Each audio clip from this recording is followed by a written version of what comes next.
sembah hanya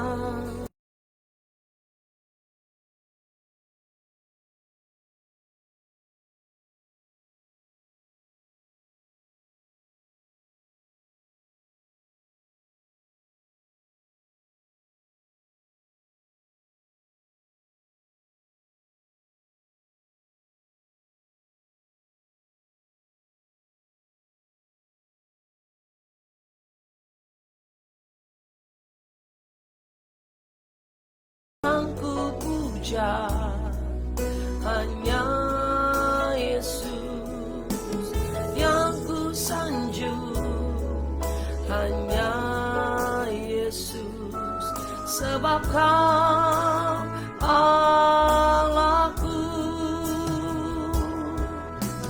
Yesus, Kau Allahku. Yesus, Engkau Tuhanku. Yesus, Engkau Rajaku yang turun ke dunia. Yesus,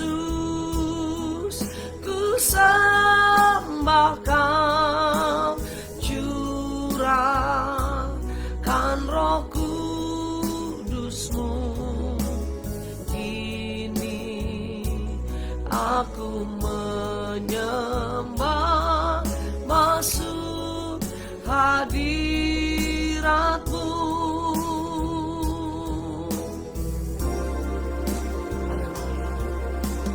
Yang ku sembah hanya Yesus, yang ku puja hanya Yesus, yang ku sanjung hanya Yesus, sebab Kau Allahku.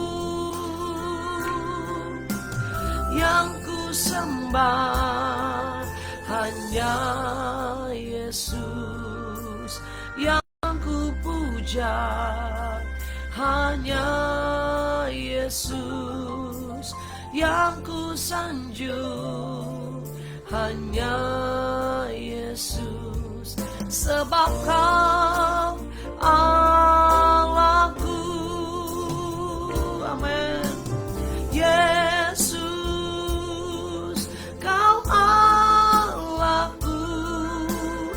Yesus, Engkau Tuhanku. Yesus, Engkau Rajaku yang turun ke dunia. Yesus, ku sembah Kau, curahkan Roh Kudus-Mu. Kini aku menyembah, masuk hadirat-Mu.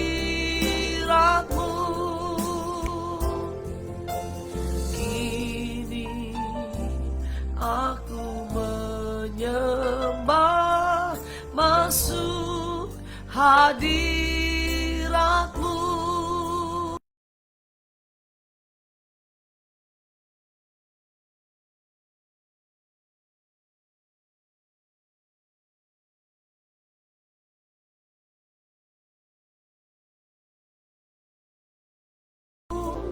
Terima kasih Yesus, Engkau yang ku sembah Tuhan.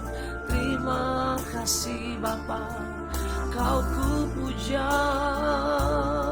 sebab Engkaulah Tuhan, Engkau Raja atas kami selamanya.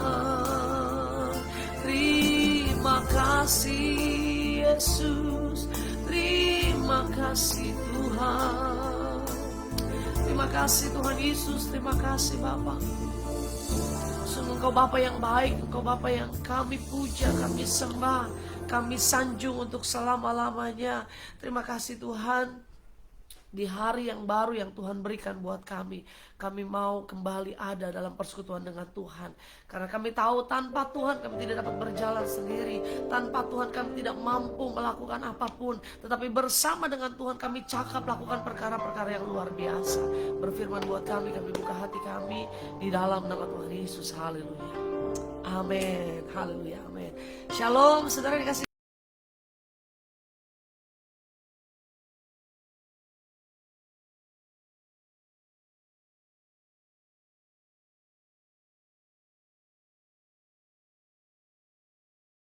Lukas pasal yang ke-14 ayat yang ke-11.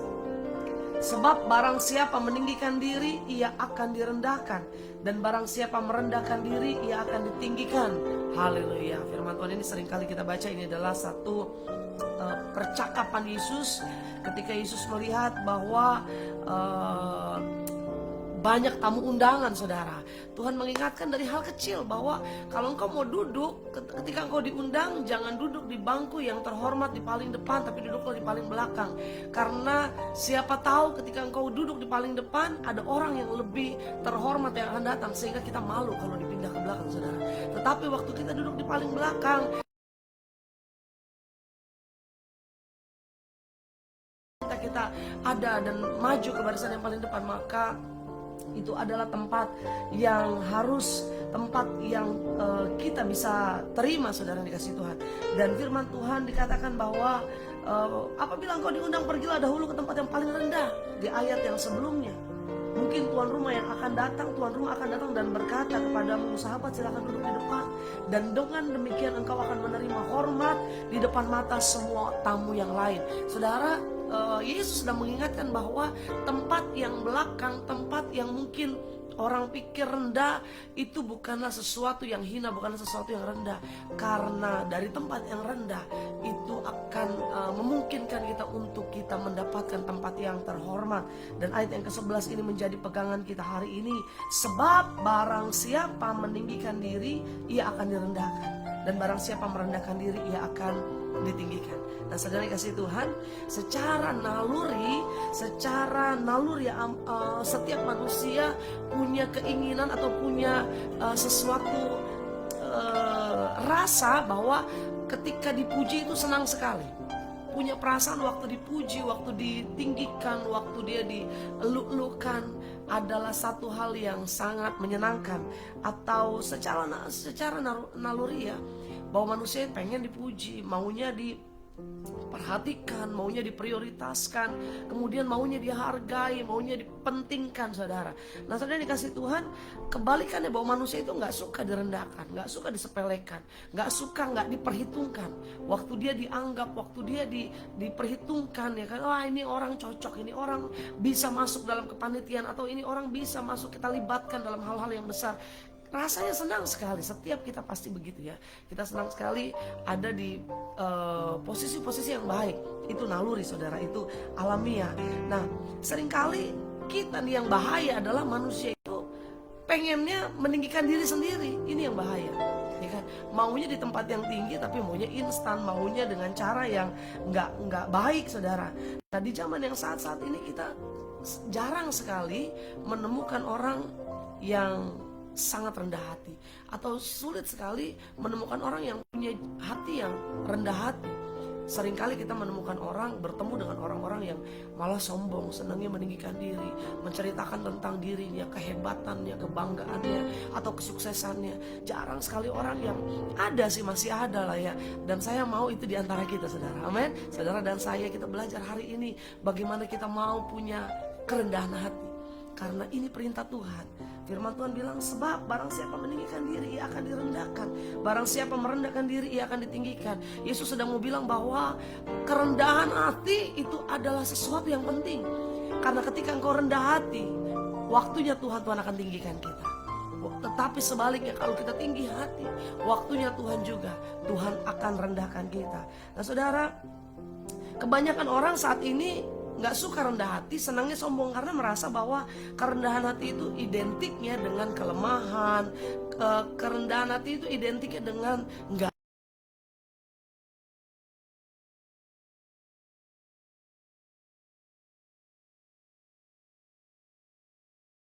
kan hamba Tuhan besar, atau saya ini kan punya kedudukan gitu ya. Kita pengennya ada di level-level yang atas. Rasanya kalau kita rendah hati, kalah pamor, kalah gengsi. Ya, jarang sekali ada orang yang punya kedudukan tinggi, punya status yang tinggi, atau mungkin punya sarjana yang baik gitu ya, tetapi dia nggak sombong. Jarang sekali kita temui. Nah saudara yang kasih Tuhan, kerendahan hati sesungguhnya adalah satu sifat bijak dalam diri seseorang. Sekali lagi saya bilang, sifat bijak dalam diri seseorang. Karena apa? Karena kerendahan hati itu adalah satu sikap yang luar biasa yang bisa dimiliki. Saya bilang bisa, karena kerendahan hati itu adalah pilihan kita. Kita mau rendah hati atau kita mau tinggi hati. Kerendahan hati bukan situasi, wah saya memangnya orang rendah hati, enggak. Tetapi kerendahan hati itu adalah pilihan, satu sikap bijak dalam diri seseorang, seseorang yang bisa memposisikan dirinya sama dengan yang lain, atau memposisikan dirinya itu setara dengan yang lain. Saya tidak lebih dari dia, saya tidak lebih baik, lebih hebat, lebih besar dari orang lain, tetapi saya ini biasa saja. Nah, ini adalah satu sikap, satu keputusan, satu sikap bijak yang dimiliki oleh seseorang. Dan sikap itu bisa kita miliki. Sama-sama bilang, saya mau miliki kerendahan hati.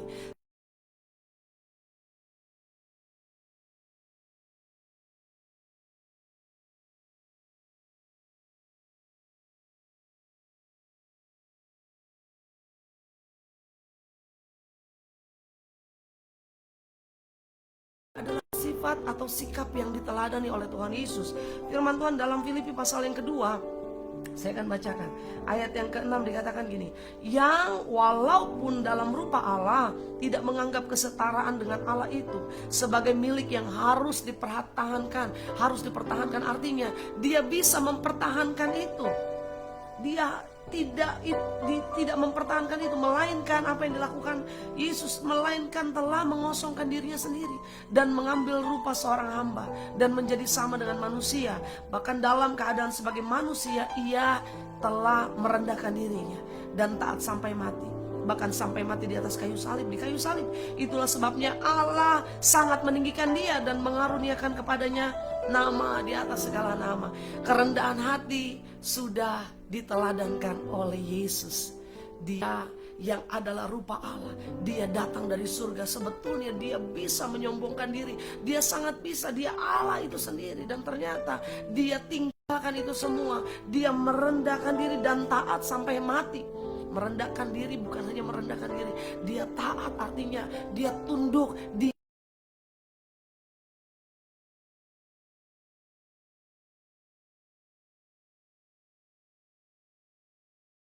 karena kerendahan hatinya, karena ketaatannya, karena penundukan dirinya, Allah sendiri yang meninggikan dia. Nah saudaraku, dia dikaruniakannya nama di atas segala nama, yang setiap lutut akan bertelut, setiap mulut akan mengaku bahwa Yesus Kristus adalah Tuhan.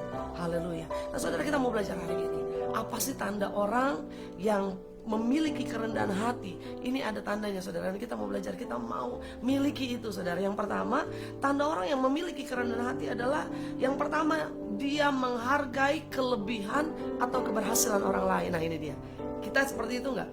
Waktu lihat orang diberkati, waktu lihat orang sukses, waktu lihat orang lebih hebat atau lebih baik dari kita hidupnya hari-hari ini, kita nyinyirin dia, kita ngomongin dia, atau kita bilang selamat sama dia. Bro, selamat ya bro, engkau dapat promosi. Bro, selamat ya bro, Tuhan berkati engkau luar biasa. Hari ini kalau kita lihat mungkin 2 tahun yang lalu sebelum pandemi, mungkin hidupmu biasa, tapi hari ini Tuhan angkat.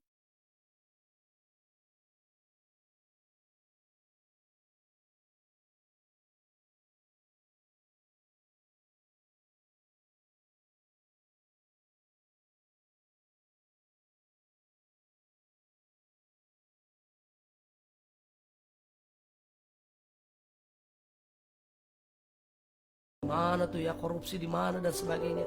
Jangan saudara, tapi belajar.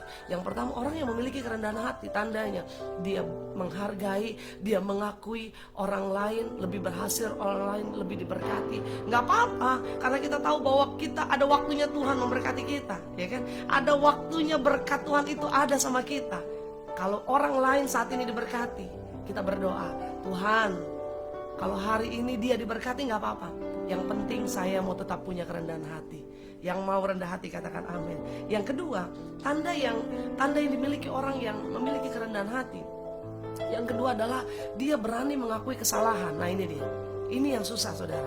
Kadang-kadang kita nggak sadar bahwa kita ini sombong karena kita nggak ngaku kita salah. Kita nggak mau kalah, kita maunya benar. Ya kan, apapun walaupun kita tahu kita salah, kita ngeles ya kan. Enggak tuh kemarin dia. Itu tanda. Kalau kita masih begitu, tandanya kita belum punya kerendahan hati.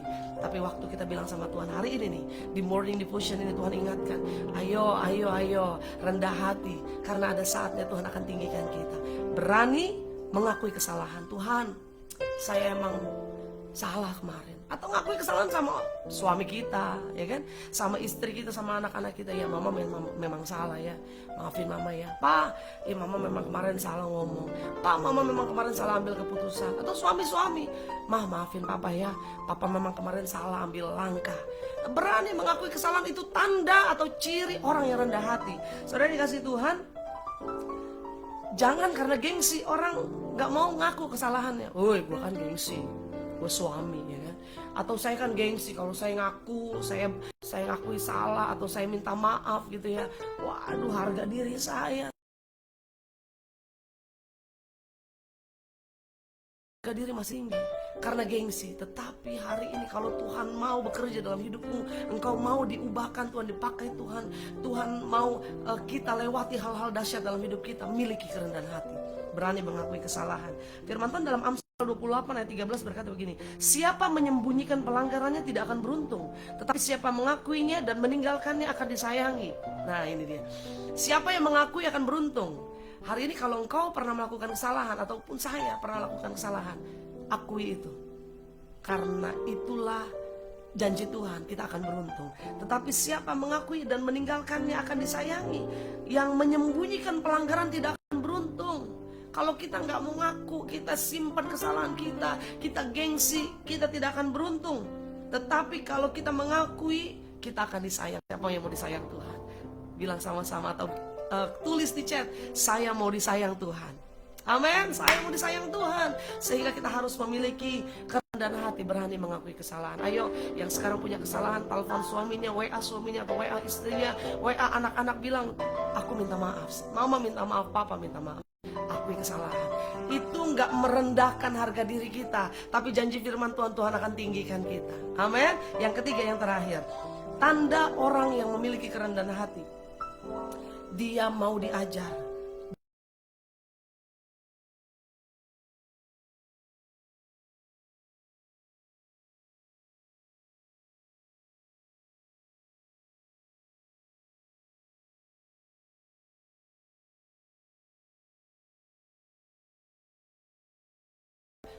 Saya saat ini masalahnya ini, apa yang maksud Tuhan ya? Oh ya, saya mau belajar, saya mau diajar. Jangan waktu ada masalah kita nyalain orang lain. Nih gara-gara dia nih. Nih kalau nggak karena dia nih saya nggak bakalan begini. Setiap masalah kita cari kesalahan orang lain. Waktu kita sakit kita nyalain orang lain. Waktu kita lagi kurang baik kondisi ekonomi, kita nyalain orang-orang sekitar kita. Nih gara-gara dia nih saya jadi apes, saya jadi suwe gitu kan ya bahasanya. Tetapi waktu kita diproses Tuhan, waktu kita hadapi tantangan masalah, kita bilang, Tuhan lewat masalah ini saya mau diajar dan saya mau belajar. Saudaraku, proses belajar dan diajar itu tidak hanya melalui sekolah, tidak hanya melalui pendidikan formal. Anak-anak kita sekarang sudah sekolah ya kan. Itu betul proses belajar, proses diajar. Tetapi hidup ini bukan hanya belajarnya lewat pendidikan formal, tetapi belajar kehidupan ini yang gak penting. Sampai kita mati kita terus belajar, saudara. Nah, sekolah kehidupan ini adalah waktu kita berinteraksi sama sesama kita, sama saudara-saudara kita, sama teman pelayanan kita, sama keluarga kita. Itulah sekolah sesungguhnya, sekolah kehidupan. Nah, waktu itu apakah kita mau diproses? Sampai kapan prosesnya? Atau belajar sampai kapan? Sampai seumur hidup, sampai akhir hidup kita terus belajar. Karena prosesnya tidak kenal usia. Sampai tua pun kita terus belajar. Nah, saudara, yang mengajar kita bukan guru hebat ya kan, S3, profesor, bukan. Tapi yang mengajar kita adalah orang terdekat kita, adalah orang-orang di sekitar kita. Mereka adalah guru-guru kita. Kalau kita mau diajar lewat mereka, kita diproses lewat mereka, itu adalah tanda kerendahan hati. Miliki kerendahan hati, maka waktunya Tuhan akan meninggikan kita. Kita berdoa. Bapak, terima kasih. Hari ini Tuhan ajar kami, Tuhan ingatkan kami untuk kami boleh memiliki kerendahan hati. Karena firman Tuhan berkata, siapa yang merendahkan hati, siapa yang merendahkan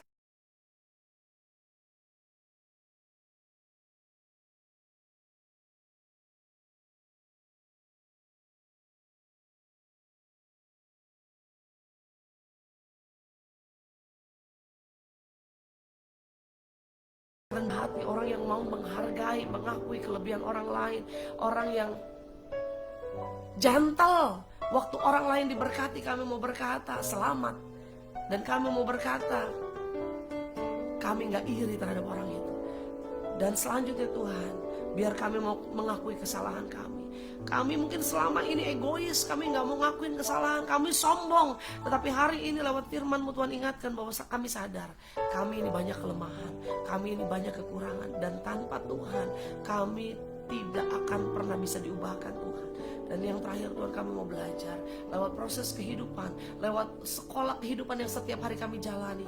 Bahkan guru-guru kami adalah orang-orang sekitar kami, bahkan mungkin orang-orang terdekat kami, apakah itu suami kami, istri kami, anak-anak kami. Mereka adalah guru yang hebat, yang mengajar kami, menjadikan kami memiliki karakter yang baik hari demi hari ya Bapak. Terima kasih Tuhan, hari-hari ini hamba berdoa buat setiap anak-anak-Mu yang sepanjang hari ini melakukan aktivitas, baik dalam pekerjaan, dalam usaha, dalam rumah tangga, keluarga, dalam kehidupan. Semuanya diberkati Tuhan, semua dilawat Tuhan. Hari ini kami sehat, kami diberkati, dan kami mau belajar memiliki kerendahan hati di dalam Tuhan. Di dalam nama Tuhan Yesus kami berdoa mengucap syukur. Haleluya, haleluya, haleluya.